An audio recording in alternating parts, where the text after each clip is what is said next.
हरे कृष्णा। पुरुषोत्तम मास महात्मा कथा अध्याय 8वां। सूत जी बोले, हे तपोधन, विष्णु और कृष्ण के संवाद को सुन संतुष्ट मन नारद नारायण से पुनः प्रश्न करने लगे। नारद जी बोले, हे प्रभु, जब विष्णु वैकुंठ चले गए तो फिर क्या हुआ? कहिए। आदि पुरुष कृष्ण और हरिसूत का जो संवाद है वह सब प्राणियों को कल्याणकर है। इस प्रकार प्रश्न सुन फिर भगवान बद्री नारायण जगत को आनंद देने वाला बहुत आख्यान कहने लगे। श्री नारायण बोले, तदनंतर विष्णु बड़े प्रसन्न होकर वैकुंठ गए और वहां जाकर हे नारद अधिक मास को अपने पास ही बिठा लिया। अधिक मास वैकुंठ में वास पाकर अत्यंत प्रसन्न हुआ और 12 मासों का राजा होकर विष्णु के साथ रहने लगा। 12 मासों में मलमास को श्रेष्ठ बनाकर विष्णु मन से संतुष्ट हुए। हे मुने, अनंतर भक्तों के ऊपर कृपा करने वाले भगवान युधिष्ठिर और द्रौपदी की ओर देखते हुए कृपा करके अर्जुन से यह बोले। श्री कृष्ण कहते हैं, हे राज शार्दुल, हमको मालूम होता है कि तपोवन में आकर आप लोगों ने दुखित होने के कारण पुरुषोत्तम मास का आदर नहीं किया।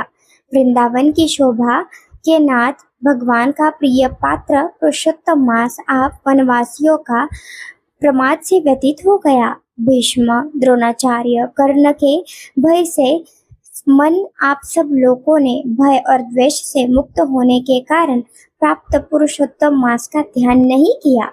कृष्ण द्वैपायन व्यासदेव से प्राप्त विद्या के आराधन के तत्पर राज रणवीर अर्जुन के इंद्रकील पर्वत पर चले जाने पर उसके वियोग से दुखित आप लोगों ने पुरुषोत्तम मास को नहीं जाना। अब यदि आप यह पूछे कि हम क्या करें, तो मैं यही कहूँगा कि भाग्य का अवलंबन करो। पुरुषों को जैसा अदृष्ट होता है वैसा ही सदा भासता है। भाग्य से उत्पन्न जो फल है वह अवश्य ही भोगना पड़ता है।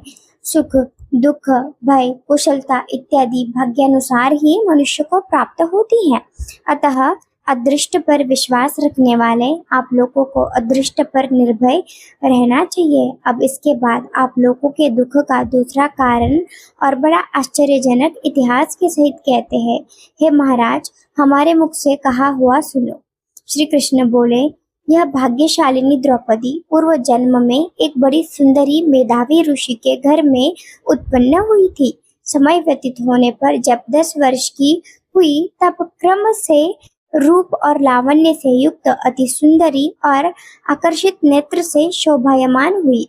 चातुर्य गुण से युक्त यह अपने पिता की एकमात्र इकलौती कन्या थी। अतः चतुरा, गुणवती, सुंदरी यह पिता की बड़ी लाडली थी। मेधावी ने सदा लड़के की तरह इसे माना, कभी भी अनादर नहीं किया।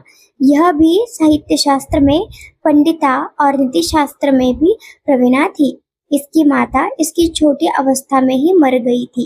पिता ने उसे बहुत प्रसन्नता पूर्वक पाला पोसा था। पास में ही रहने वाली अपनी सखी के पुत्र पौत्रादि सुख को देख कर भी स्पृहा हुई और तब यह सोचने लगी कि हमें भी यह सुख कैसे प्राप्त होगा।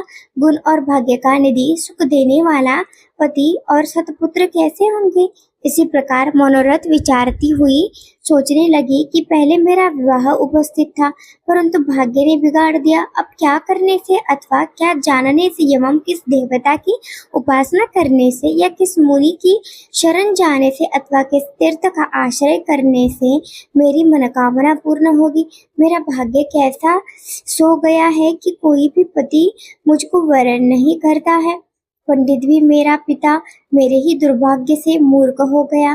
बड़ा आश्चर्य है, विवाह का समय उपस्थित होने पर भी मेरे समान वर को पिता ने नहीं दिया।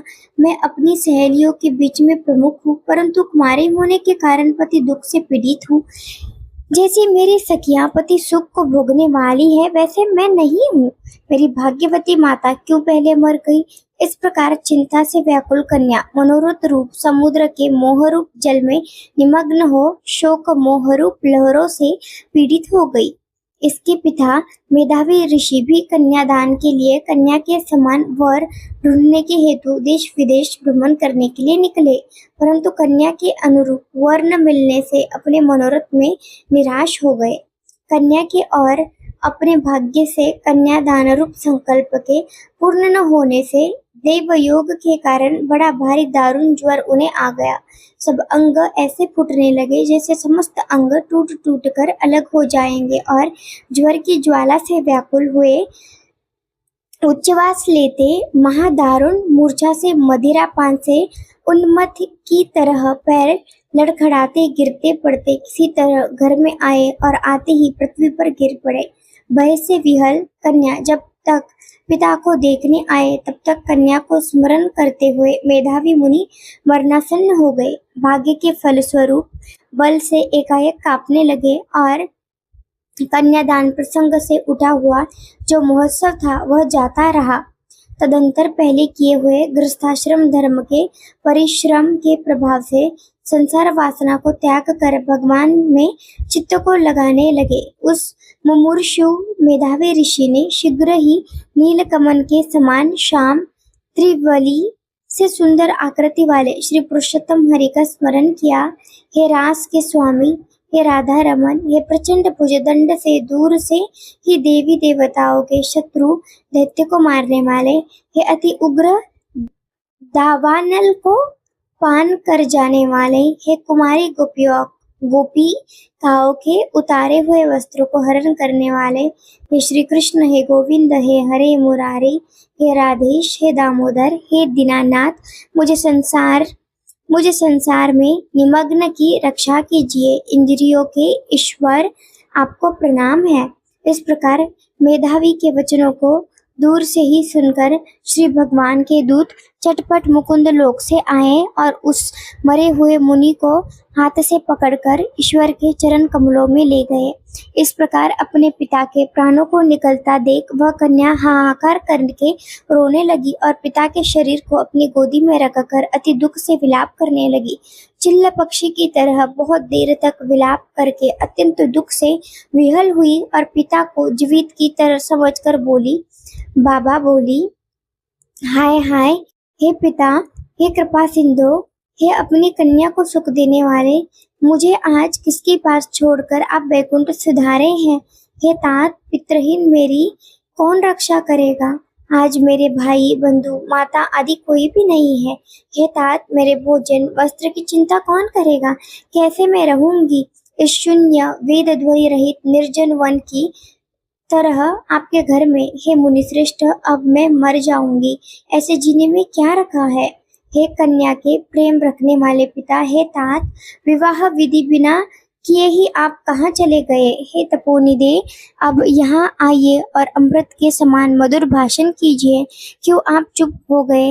हे तात, बहुत देर से आप सोए हुए हैं, अब जागिए। ऐसा कहकर आंसू बहाती हुई घड़ी घड़ी कन्या विलाप करने लगी और पिता के मरने से दुखित हुई आर्ता चिल्ल पक्षी की तरह मुक्त कंठ से रोने लगी। उस लड़की का रोदन सुनकर उस वन में रहने वाले ब्राह्मण आपस में कहने लगे कि इस तपोवन में अत्यंत करुण शब्द से कौन रो रहा है। ऐसा कहकर सब तपस्वी चुप होकर यह मेधावी ऋषि की कन्या का शब्द है ऐसा निश्चय कर घबराए हुए हाहाकार करते मेधावी के घर में आए और वहां जाकर सबने कन्या के गोद में मरे हुए मेधावी ऋषि को देखा और देखकर उस वन में रहने वाले सभी मुनि भी रोने लगे। कन्या की गोद से शव को लेकर शिव मंदिर के पास शमशान पर गए। वहां काष्ठ की चिता लगाकर विधि से अत्यष्ट कर्म कर उसका दाह किया। दाह के अनंतर कन्या को समझाया कर सब ऋषि अपने अपने आश्रय गए। इधर कन्या भी धैर्य धारण कर यथाशक्ति क्रिया के लिए द्रव्य खर्च किया। इस प्रकार पिता की मरण क्रिया को करने कन्या इसी तपोवन में निवास करने लगी और पिता के मरण रूप दुखाग्नि से जली हुई रंभा की तरह व्यतीत होती एवं बछड़े के मर जाने से जैसे गौ चिल्लाती है और खाती नहीं दुर्बल होती है, वैसे ही यह बाला भी दुखित हुई। इति पुरुषोत्तम मास अध्याय 8वां समाप्त।